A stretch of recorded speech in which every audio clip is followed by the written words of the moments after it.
በስመ አብ ወወልድ ወመንፈስ ቅዱስ አሐዱ አምላክ አሜን። እንደምን ሰነበታችሁት የተከበራችሁ የዩቲዩብ ተከታታዮቼ። ዛሬ ባለፈው የጀመርነውን በክፍል 1 የባሕረ ሐሳብ ትምህርት እንቀጥላለን። ባለፈው ስለ ዲሜጥሮስ ታሪክ፣ ስለ ባሕረ ሐሳብ አመጣጥ እንዲሁም ስለ 7ቱ አዕዋዳት በተመለከተ በክፍል 1 ቪዲዮ ሰርቼላችሁ ነበር። ብዙዎቻችሁ አይታችሁታል። ያላያችሁት እንድታዩት እጋብዛችኋለሁ። ስር ላይ ዲስክሪፕሽን ቦክስ ላይ ሊንኩን አስቀምጥላችኋለሁ። ዛሬ ደግሞ የተገናኘንበት በሁለተኛው ክፍል የምናያቸውን ወንበርና በቅቴ በዋናነት እነዚህን ለማየት ነው። እግዚአብሔር አእምሮውን ልቡናውን ይስጠንና እንድንማማር እግዚአብሔር ይፍቀድልን። በዚሁ እንቀጥላለን ማለት ነው። እንግዲህ ወንበር አበቅቴንና መጥቅን ለማግኘት የምንጠቀምበት ቁጥር ሲሆን በተለያየ መንገድ ይገኛል። በተለያዩ መንገዶች ወንበር እናገኛለን። የመጀመሪያው በዓመተ ዓለም ወይም ደግሞ በዓመተ ፍዳ ዓመተ ኩነኔ ብለን በምንጠራው ዘመን ብቻ ተነስተን ከዚያ በኋላ ዓመተ ምሕረቱን በመደመር የምናገኝበት መንገድ ነው። ይህም 5500ን በ19 ንዑስ ቀመር ወይም ደግሞ በአውደ አበቅቴ ስንገድፈው 9 ይገኛል። እያካፈላችሁ ማየት ትችላላችሁ። ይችን 9 ደግሞ አንዷን አይተት ለዘመን ብለን 8 እናስቀራለን። 8ን ይዘን ለምሳሌ የዘንድሮውን ዓመት ወንበር ለማግኘት ብንፈልግ ከዓመተ ምሕረቱ ጋር እንደምረውና እንደገና ለ19 ንዑስ ቀመር እናካፍለዋለን ማለት ነው። ይህም 2017 ሲደመር 8 2025 ይመጣል። 2025 ሲካፈል ለ19 በምናካፍልበት ሰዓት ወይም ደግሞ 19 እየቀነስን መውረድም እንችላለን። ይህም 106 ጊዜ 19 ደርሰውና ቀሪው 11 ይሆናል ማለት ነው። ይህም የዚህ ዓመት ወንበር 11 ነው ብለን ማጠቃለል እንችላለን ማለት ነው። ሌላኛው ወንበርን የማግኛ ዘዴ ደግሞ ዓመተ ምሕረቱንና ዓመተ ዓለሙን ወይም ደግሞ ዓመተ ፍዳ ዓመተ ኩነኔውንና ዓመተ ምሕረቱን ሁለቱን በአንድ ላይ በመደመርና በእነዚህ በዋናነት የአብይ ቀመር፣ ማዕከላዊ ቀመርና ንዑስ ቀመር በምንላቸው እየከፋፈልን መጨረሻ ላይ የሚቀረውን ከ19 የሚያንሰውን ቁጥር ከሱ ላይ አንዱን ለዘመን በመተው አንድ አይተት ለዘመን የአዋጅ ነው። አንዱን ለዘመን በመተው የምናገኘውም ይህም ሌላኛው ወንበርን የምናገኝበት መንገድ ነው። ይህም አንድ አሐደ አይተት ለዘመኑ አንዱን ስጠው የሚል ህግ አዋጅ አለን። አዋጅ ማለት ህግ ማለት ነው። ስለዚህ ከዓመተ አበቅቴ ላይ አንድን በመቀነስ ይገኛል ማለት ነው። ይህም የተቀነሰበት ምክንያት ዘመኑን ስለጀመርነው እንጂ ስላልጨረስነው፣ ስለተጀመረ ተቆጠረ፣ ስላልተፈጸመ ታተተ ብለን አንዷን ለዘመን ትተን እንቆጥራለን ማለት ነው። ይህም ለምሳሌ የዘንድሮን ዓመት እናስራ ብንል 7517ን ለ532 ብናካፍለው 14 ጊዜ ደርሶ ቀሪ 69። ይሄ ፓወርፖይንቱ ላይ ስህተት ስላለ ነው፣ ይቅርታ።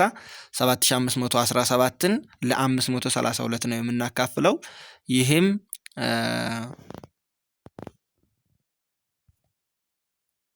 14 ደርሶ ቀሪ 69 ይሆናል።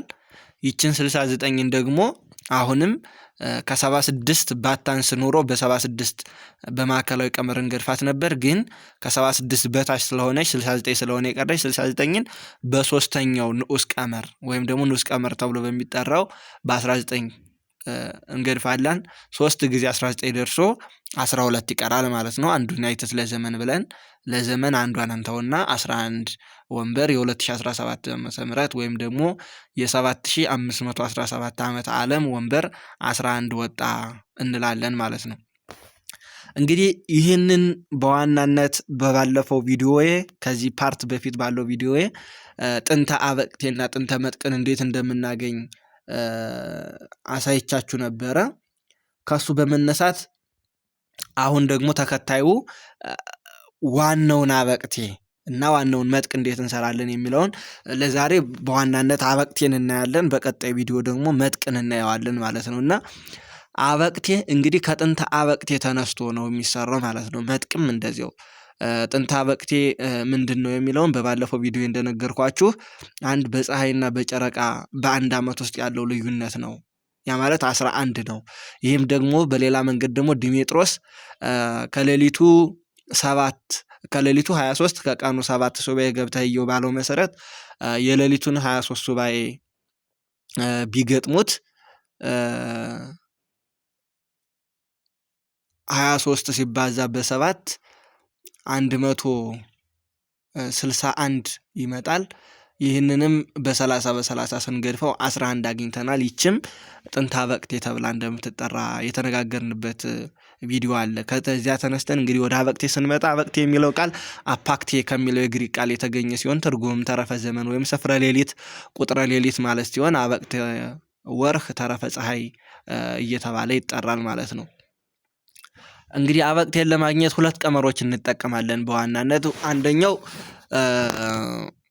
በወንበር ማግኘት ነው። አበቅቴ እኩል ይሆናል ወንበር ሲባዛ በጥንታ አበቅቴ ሲካፈል ለ30 አድርገን የምናገኝበት ዘዴ አለ። ሁለተኛው ደግሞ በአጭር መንገድ ማውጣት ይቻላል። በፀሐይና በጨረቃ መካከል ያለ ልዩነት በማስላት ማግኘት ይቻላል ማለት ነው አበቅቴን። ይህም ልደት አበቅቴን ተንተርሶ የሚሰራ ነው ማለት ነው። ሁለተኛው የመጀመሪያው አበቅቴን በወንበር ማግኘት ነው። ይኸውም አበቅቴ ማለት ወንበር ሲባዛ በጥንታ አበቅቴ ሲካፈል ለ30 ነው እንደተነጋገር ነው። ይህም የዘመኑን አበቅቴ ለማግኘት ከላይ ያገኘነው ወንበር አለ 11 ማለት ነው። ለምሳሌ 2017ን ብንወስድ በመግቢያችን ላይ ቅዱስ ዲሜጥሮስ ከሌሊቱ 23 ሱባኤ ከቀኑ 7 ሱባኤ ገብቶ ጥንታ አበቅቴን 11 ጥንተ መትክን 19 መሆኑን ተመልክተናል። ከዚያ ተነስተን ነው የምንሰራው ማለት ነው። ለምሳሌ እንዴት ይሰራል የሚለውን በቀጣይ እናያለን። አበቅቴን ደግሞ በአጭር መንገድ ማውጣት ይቻላል የተባለው ደግሞ በሶስት መንገዶች በአጭር ማውጣት ይቻላል። የመጀመሪያው በየዓመቱ በጨረቃና በፀሐይ ዙረት መካከል ያለውን ልዩነት በመያዝ ነው። ያ ማለት የመጀመሪያው ዓመት 11 ከዚያ በኋላ 22 እንዲህ እያለ ቸንጇን እየተከተል ያለውን በማየት፣ ሁለተኛው ደግሞ ያለፈውን ዓመት አበቅቴ ከጥንታ አበቅቴ ጋር በመደመር ይህም በቀላሉ ማግኘት የምንችልበት ነው። ሶስተኛው ጨረቃ ጉዟን ከጨረሰችበት እስከ ጳጉሜ 5 ድረስ ያሉትን ቀኖች በመካከል የሚገኙትን ቀኖች ማለት ነው። በመካከል የሚገኙትን ቀኖች በቀጥታ በመያዝ አበቅቴን ማግኘት ይቻላል ማለት ነው። እንግዲህ አበቅቴ እንደተነጋገርነው ተረፈ ዘመን ማለት ነው ብለናል። ይህም ማለት በፀሐይና በጨረቃ መካከል ያለ ልዩነት ነው ማለት ነው። ፀሐይ የምትዞረው 365 ቀን ከ15 ኬክሮስ ነው። ጨረቃ ደግሞ የምትዞረው 354 ቀን ከ22 ኬክሮስ ነው። ይህም በሁለቱ መካከል ያለው 11 ቀን ይሆናል። ይህንን ነው ቅዱስ ዲሜጥሮስም ከሱባኤው በኋላ የተገለጠለት ቁጥር ይሄኛው 11 የሚለው ቁጥር ነው። ይህም ጥንተ አበቅቴ ተብሎ የሚጠራው ነው ማለት ነው።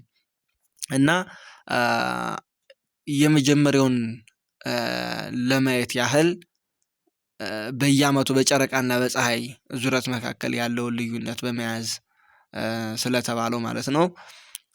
ፀሐይ እና ጨረቃ በዕለተ ረቡዕ ሲፈጠሩ በአንድ ሆህት መስኮት ውስጥ ሲነሱ ፀሐይ 365 ቀን ስትዞር ጨረቃ ደግሞ 354 ቀን በመዞር የመጀመሪያ ጉዞዋን ጨርሳለች። ወይም አውድ ብለን የምንጠራውን ማለት ነው። በመጀመሪያ ዓመት ልዩነታቸው 11 ነበረ ማለት ነው። በሁለተኛው ዓመት ልዩነታቸው 22 ይሆናል። በሶስተኛው ዓመት 33 ይሆናል። ይህም 30ውን እንገድፍና 3 ይቀራል ማለት ነው። ስለዚህ በሶስተኛው ዓመት ዓለም 3 አበቅቴ ነበር ማለት ነው። በመጀመሪያው 11፣ በሁለተኛው 22፣ በሶስተኛው 3። አሁንም እንደዚህ እያለን በየዓመቱ 11 ቀን እየጨመርን ከ30 በላይ ሲሆን በ30 እየገደፍን እስካሁን ዘመን ድረስ ደርሰናል። በዚህም ለምሳሌ የ2017ን ብንወስድ 5500 ሲደመር 2017 7517 ዓመት ይሆናል ማለት ነው። ይህም በፀሐይ አቆጣጠር ነው ማለት ነው። እንዲሁ እያለ ግን በመሄድ ማግኘት እንችላለን። በጨረቃ ደግሞ 354 ቀን ስለምትዞር በአንድ ዓመት ውስጥ የ11 ቀን ልዩነት ይኖራቸዋል። እነዚህን ቀናት ስንቀምራቸው 7517 ቀሪዎቹን 11 ቀኖች ማለት ነው 82687 ቀናት ይሆናሉ። ወደ ዓመት ስንቀይራቸው በጨረቃ ስለሆነ ወደ 354 ነው የምንቀይራቸው። 233 ዓመት ከ165 ቀን ይሆናል ማለት ነው። ስለዚህ መስከረም 1 2017 ዓመተ ምህረት ላይ በፀሐይና በጨረቃ መካከል ያለው የ233 ዓመት ከ165 ቀን ልዩነት ይኖራቸዋል ማለት ነው። እንግዲህ እስካሁን ድረስ ደግሞ አሁን መጋቢት ወር ላይ ደርሰናል።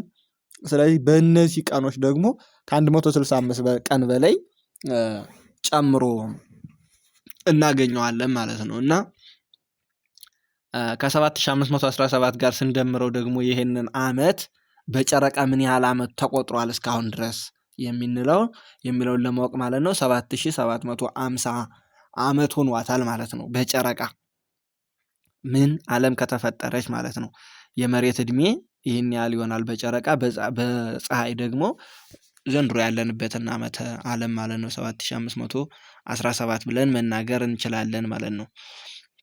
ሁለተኛው ያለፈውን ዓመት አበቅቴ ከጥንት አበቅቴ ጋር በመደመር ያለፈውን ዓመት አበቅቴ ማለት የ2016 ዓመተ ምህረትን አበቅቴ ይዘን ከጥንት አበቅቴ ከ11 ጋር እንደምርና ከ30 የሚያልፍ ከሆነ እንገድፈዋለን ማለት ነው። በዚያ ሂደትም ማግኘት ይቻላል። ይህም እንዴት አድርገን እናገኘዋለን? ምሳሌ 2017ን አበቅቴ ለማግኘት በቅድሚያ ወንበሩን እናወጣለን። ቅድም በተነጋገርነው መሰረት 5500 ሲደመር 2016 7516 ይሆናል።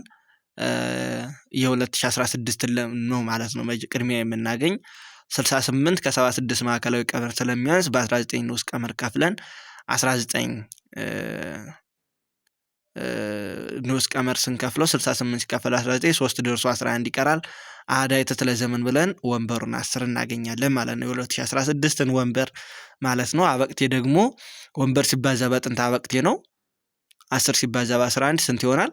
110 ይሆናል። ስለዚህ 110ን በ30 ስንገድፈው ደግሞ ስናካፍለው 3 ደርሶ 20 ይቀራል። ስለዚህ የ2016 አበቅቴ ስንት ነበር ማለት ነው? በቀላሉ በዚህ መልኩ ማግኘት ስለሚቻል ማለት ነው። አበቅቴን ቅድም የነገርኳችሁ የመጀመሪያው የአበቅቴ ማግኛ መንገድ የ2017ንም በዚሁ መልኩ ማግኘት እንችላለን። የመጀመሪያው አበቅቴ አንደኛው ብለን የተነጋገርንበትን ካስታወሳችሁት ማለት ነው በሁለት መንገድ እናገኘዋለን ብለን ነበረ። የመጀመሪያው ወንበር አበቅቴ ሲባዛ ወንበር ሲባዛ በጥንት አበቅቴ ያልነው ይህንን ነው። አሁን ያሰራንበትን መንገድ በአጭር መንገድ ማውጣት የምንለውን ደግሞ አሁን እያወጣንበት ያለው መንገድ ነውና ስለዚህ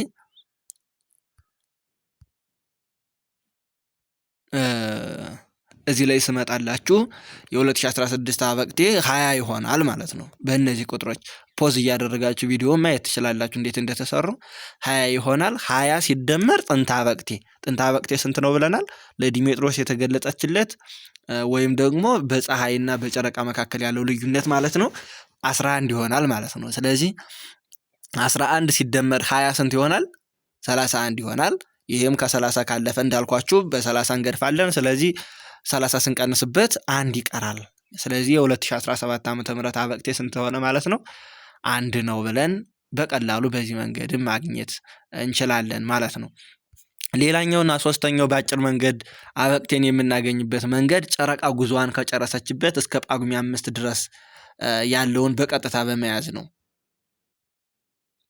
እንግዲህ ጨረቃ ጉዞዋን የጨረሰችበት ልደታ አበቅቴ ብለን የምንጠራው ማለት ነው። አበቅቴ ተረፈ ዘመን ነው ስንል ግን በጨረቃ ጉዞ አበቅቴ ማግኘት ይቻላል ማለት ነው። ጨረቃ ጉዞ ከጨረሰችበት ቀን እስከ ጳጉሜ 5 ቀን ያለው በመካከል ያለው ልዩነት ይህም ቁጥር ለሚቀጥለው ዓመት አበቅቴ ተብሎ ይጠራል ማለት ነው። እንግዲህ ጨረቃ በ2016 ዓመተ ምህረት ጉዞዋን የፈጸመችው ጳጉሜ 3 2016 ዓመተ ምህረት ነው። ይህን ደግሞ ማስላት ትችላላችሁ። ልደታ አበቅቴ እንዴት እንደሆነ በቀጣይ ሰንጠረዥ አሳያችኋለሁ። ከዚያ ተነስተን በሁለቱ በጳጉሜ 5 እና በጳጉሜ 3 መካከል ያለችው ልዩነት የቀኖች ልዩነት ብዛት ያንን ነው አበቅቴ ብለን የምንጠራውና ስለዚህ በጳጉሜ 5 እና በጳጉሜ 3 መካከል የምትገኘው አንዲት ጳጉሜ 4 ናት ማለት ነው። ምክንያቱም ጳጉሜ 3 ነው ጨርሰናል። ስለዚህ በሁለቱ መካከል ያለው ልዩነት ጳጉሜ 4 ነች። ይችም አንድ ልደተ አበቅቴ ተብላ ትጠራለች። ለምን 5 እና 4 ሁለት አልሆኑም የሚል ጥያቄ እዚህ ላይ ቢነሳ የዚህ አልዋ አበቅቴ የምንላቸው ናቸው። እነዚህ በጳጉሜ 4 ስጨርስ እና በጳጉሜ 5 ስጨርስ ያለው አልዋ አበቅቴ ብለን የምንጠራቸው ናቸው። ስለዚህ በእነዚህ ዘመን አበቅቴ የለም። አንድ አበቅቴ የሚሆንባቸው ግን በዚህ ዘመን ነው ማለት ነው። አዋጅ እንመልከት። እንግዲህ ሩል እንደማለት ነው። በ19 ዓመት አንድ ጊዜ ፀሐይና ጨረቃ በተፈጠሩበት ወቅት ውስጥ በተራክቦ አንድ ይሆናሉ፣ ያድራሉ። የግርዶሽ የምንለው በባለፈው በ2014 ወደ 2015 ተፈጥሮ የነበረው በቴሌስኮፕ ሲታይ የነበረው ሂደት ማለት ነው። የፀሐይና ጨረቃ በአንድ ላይ ሲሆኑ የመጥቆር ጠቆር ብሎ የመታየት ነገር ቀን ላይ ሆኖ ግን የሆነ ጥቁር አይነት ድባብ የሚያሳየው የአይነት ተራክቦ ይፈጥራሉ ማለት ነው። በ19 ዓመት አንድ ጊዜ በዚህን ጊዜ አበቅቴው አልቦ ዜሮ ይሆናል። ስለዚህ አበቅቴ ዜሮ ሲሆን መጥቅ በአዋጅ መስከረም 30 ሆኖ ይውላል ማለት ነው። አበቅቴ 29 ቢሆን ግን መጥቅ አንድ መሆን አይችልም። አሁንም እዚህ ላይ ለቡ አስተውሉ። አበቅቴው ዜሮ በሚሆንበት ጊዜ መጥቅ በአዋጅ መስከረም 30 ሆኖ ይውላል ተባባልን። አበቅቴው ግን 29 ቢሆን ሁለቱ ተደምረው 30 ናቸው ብለናል። ግን ያንን ህግ እንጥሰዋለን። ለምን? እይኩን አሃደ መጥቅ ለዘመን፣ አንድ መጥቅ አትበል ለዘመን፣ አንድ መጥቅ አትበል የሚል አዋጅ ህግ ስላለን መጥቅ አንድ ሲሆን አበቅቴና መጥቅ ሁለቱም ምን ይሆናሉ? ዜሮ ናቸው ብለን ዝም ብለን እንናገራለን እንጂ 29 አበቅቴ ሆነ ብለን እንደዚህ ብለን የምንናገርበት ዘመን የለም። ይህም በአዋጅ ተቀምጦልናል። በዚህ ጊዜ ምንድን ይሆናል? አልቦ መጥቅ ወአልቦ አበቅቴ ተብሎ የሚጠራበት ይሆናል ማለት ነው። ከላይ ባየነው መሰረት ብንሰራ ካለፉት ዓመታት 1987፣ 2006 ተጠቃሽ ሲሆኑ ወደፊት ከሚመጡት ዓመታት ደግሞ ለምሳሌ 2025፣ 2044 ዓመተ ምህረት ብንሰራው አበቅቴው ዜሮ የሚሆንበት ነው። ይህም ማለት መጀመሪያው ወንበሩ ዜሮ ይሆናል። ወንበሩ ዜሮ ሆነ ማለት ደግሞ አበቅቴውም ዜሮ ሆነ ማለት ነው። አበቅቴው ዜሮ ከሚሆንበት ዓመተ ምህረት ቀጥሎ በሚመጣው ዓመት ደግሞ ጉዟቸውን እንደገና ስለሚጀምሩ ልዩነቱ ምን ይሆናል? 11 ይሆናል። ይችም አበቅቴ ሆና ቀጥታ ትሄዳለች ማለት ነው። በቀጣዩ 22 እያለ ባየነው መንገድ ይሄዳል ማለት ነው። እዚህ ላይ አስታውሉ፣ ምንጊዜም ቢሆን አበቅቴና መጥቅ ሲደመሩ ከ30 አይበልጡም፣ ከ30 አያንሱም። አንዴ ግን ምን ይሆናሉ? አልቦ መጥቅ ወአልቦ አበቅቴ ከሚሆኑበት ዘመን በስተቀር ማለት ነው። ይህም ለምሳሌ 2006ን እንስራው ብንል 2006 ዓመተ ምህረቱ አለ ሲደመር 8 ያልናት ቅድም ላይ አስልተን ከዓመተ ዓለሙ 5500ን በ19 ብንገድፈው የምናገኛት 9 አለች። ይቺ 9 ደግሞ አንድ አይነት ለዘመን ብለን 8ን እንይዛለን። 8 ሲደመር ዓመተ ምህረቱ 2006 ሲደመር 8 2014 ይሆናል። ይችን ደግሞ ለዓመተ ምህረቱ ብናካፍላት ለ19 ማለት ነው። ቀጥታ ያለምንም ቀሪ 106 ይደርሳል። ይሄ ደግሞ 106 ቀሪ ዜሮ ሆነ ማለት ዜሮ ሲባዛ በጥንተ አበቅቴ ስናደርገው አበቅቴውም ዜሮ ይሆናል። ዜሮ ሲባዛ በጥንተ መጥቅ ስናደርገው ደግሞ አሁንም ዜሮ ይሆናል ማለት ነው። የ87ንም የ95ንም የ2044ንም ሁሉንም መስራት ይቻላል። ማስታወሻ ልደታ አበቅቴ ከነሐሴ 8 ቀን በታች አይወርድም። ከጳጉሜ 5ም በላይ አይወጣም። ሁሌም ከነሐሴ 8 እስከ ጳጉሜ 5 ባሉት 28 ቀናት ሲመላለስ ይኖራል ማለት ነው። ይሄም ነሐሴ 30 ቀን 7 ብንቀንስ 23 ቀን ይተርፋል። ምክንያቱም ከ8 ማለት 7 ድረስ 7 የሚሆንበት ነገር የለም ማለት ነው። ስለዚህ 7 ቀኖች ከነሐሴ ተቀናሽ ስለሆኑ 23 ይሆናሉ ማለት ነው። ከነሐሴ ውስጥ ያሉት ቀኖች ሲደመር ደግሞ ጳጉሜ ውስጥ ያለችው 5 ቀን 6ኛዋ አትቆጠርም። ለአራቱም ወንጌላውያን ስትከፋፈል ትኖራለች እንጂ ስለማትደርስ ከአበቅቴ ገብታ አትቆጠርም። ስለዚህ 5 ሲደመር ከዚህኛው ደግሞ 23 ቀኖች እናገኛለን። 28 ቀናት በእነዚህ ሲመላለስ ይኖራል ማለት ነው ልደታ አበቅቴ። ይሄ ሰንጠረዥ ነው በዋናነት እንግዲህ ምንጊዜም በ19 ዓመት ልዩነት እነዚህን ቀኖች አይለቅም ልደታ አበቅቴ። ስለዚህ አውደ አበቅቴ የ19 ዓመት አውደ አበቅቴ ማለት ነው። አበቅቴው ዜሮ በሚሆንበት ጊዜ መጥቅ በአዋጅ መስከረም 30 ይሆናል ብለናል። ልደታ አበቅቴ ደግሞ መባቻ ይሆናል ማለት ነው። ሁለተኛው ይሄ መጀመሪያ የዘመን መጀመሪያ ማለት ነው። ሁለተኛው ዓመት ላይ 11 ልዩነት ይኖራቸዋል። መስከረም 19 መጥቅ ይውላል። ልደታ አበቅቴ ደግሞ ነሐሴ 25 ይሆናል። እንግዲህ እያርግ ወይ እየወርድ ብለን የምናያቸው በቀጣይም አሉና ስለዚህ ጳጉሜ 3፣ ነሐሴ 27፣ ነሐሴ 16 በእነዚህ ጳጉሜት 5 በእነዚህ ቀኖች ነው ምንጊዜም ልደታ አበቅቴ የሚሆነው። በእነዚህ መካከል ያለው ልዩነት ደግሞ አበቅቴ ተብሎ ይጠራል።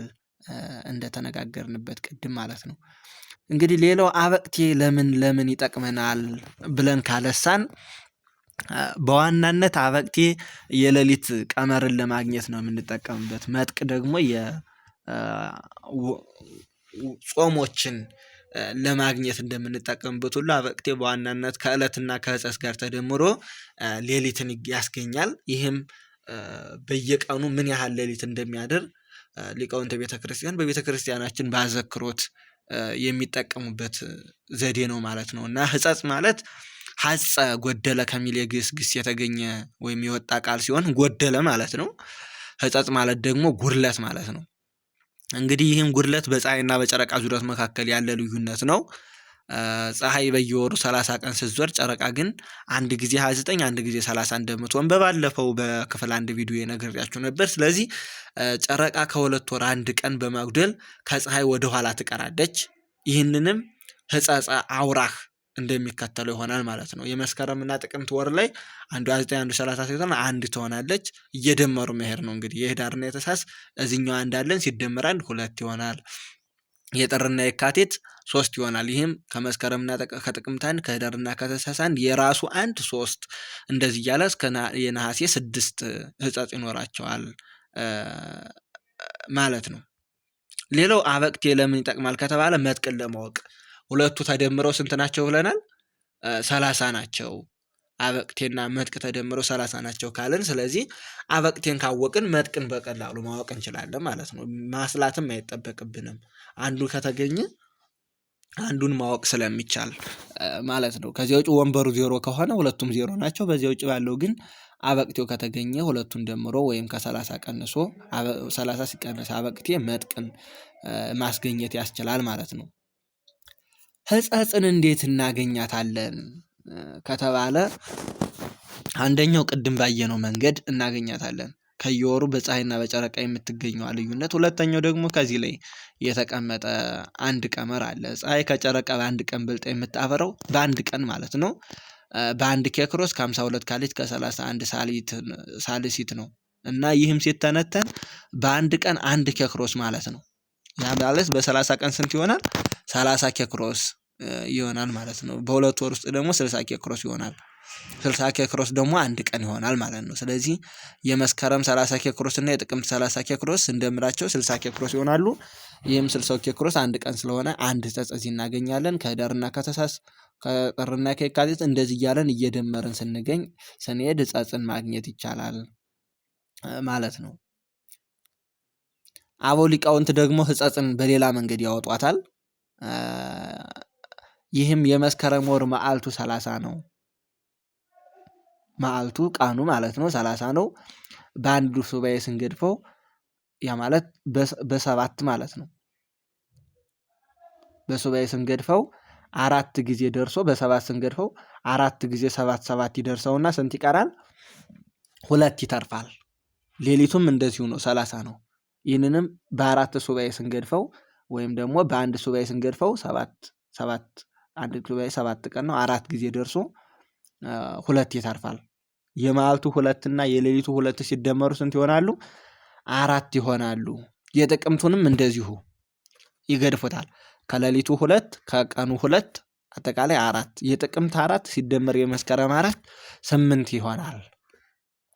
8 ደግሞ በአንድ ሱባኤ ስንገድፈው አንድ ይቀራል። አንድ ሱባኤ ደርሶት አንድ ይቀራል። ይቺም ሕጸጽ ተብላ ትጠራለች ብለው ሊቃውንቱ ሕጸጽን በዚህ መልክም ያገኛታል። ስለዚህ የመስከረምና የጥቅምትን ሕጸጽ አንድ ይሆናል ማለት ነው። በዚሁ መሰረት በተመሳሳይ መልኩ በህዳር እና ታኅሳስ እንደዚሁ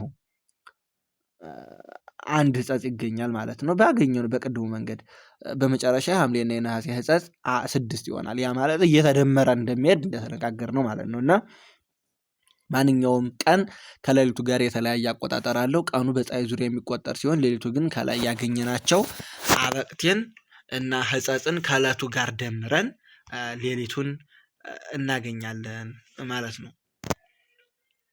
ለምሳሌ የ2017 ዓመተ ምህረትን መስከረም 1 ቀን ሌሊቱ ስንት እንዳደረ ለማወቅ ሶስት ነገሮች እንደምራለን። እነዚህም አበቅቴ፣ ሕጸጽና ዕለት ናቸው። የ2017 ዓመተ ምህረት አበቅቴ አንድ ነው። ሕጸጽም የመስከረም ወር አንድ ነው። ዕለቱ ደግሞ አንድ ሲደመር አንድ ሶስት ያደረው ሌሊት ሶስት ነው ማለት ነው። ሌሊት የሚያገለግለው የቤተ ክርስቲያን አገልግሎት ሁልጊዜም ሌሊት ስለሚጀምር ነው። ስለዚህ ካህኑ ጸሎት ሲያደርጉ ሌሊቱን ቀኑንም እያነሳ ማስረቅ አለበት። ይህም በቅዳሴም መግቢያ ላይ ሰምታችሁ ከሆነ ከዚህ ደግሞ ሌሊት ጸሎተ ዕጣን ላይ ይህ ተደርሶ ነው ማለት ነው ሁሌም ጸሎቱ የሚቀጥለው ማለት ነው። ይህን ካላደረገ ጸሎቱን እንዳላሰረገ ነው በቤተ ክርስቲያን የሚቆጠረው እና አስርቆት ተብሎ ይጠራል። የሌሊቱን መባቻ በጨረቃ የመዓልቱን መባቻ በፀሐይ ቆጥሮ ለይቶ መናገር ማለት ነው። ካህኑ ሲያሰርቅም እንዲህ ማለት አለበት። ለምሳሌ አንድን ለማስረቅ በዚህ ሁኔታ ማለት ሃሌሉያ በዘንድ ይዘከር ሐሳባተ ሕጎ ትእዛዛቲሁ ወአመታቲሁ ለእግዚእነ ወመድኃኒነ ኢየሱስ ክርስቶስ ሐሳበ ነቢያት ወሐዋርያት ሐሳበ ጻድቃን ወሰማዕታት ሐሳበ ደናግል ወመነኮሳት ወሐሳበ ኩሉ ፍጥረት ወሐሳበ እግዝእትነ ማርያም እንዘ ሀሎነ በዘመነ ቅዱስ ማቴዎስ ወንጌላዊ ብሩክ ያብጽሐነ እስከ ዘመነ ማርቆስ ዜናዊ በሰባ ወበአምስቱ ምዕት አስርቱ ወሰባቱ ዓመተ ዓለም በሃምሳ ወአምስቱ ምዕት ዓመተ ፍዳ ኩነኔ በእስራ ምዕት አስርቱ ወሰባቱ ዓመተ ምሕረት ሰረቀ ለነ ወርሃ መስከረም ብሩክ ያብጽሐነ እስከ ወርሃ ጥቅምት በሰላም እግዚአብሔር አሜን።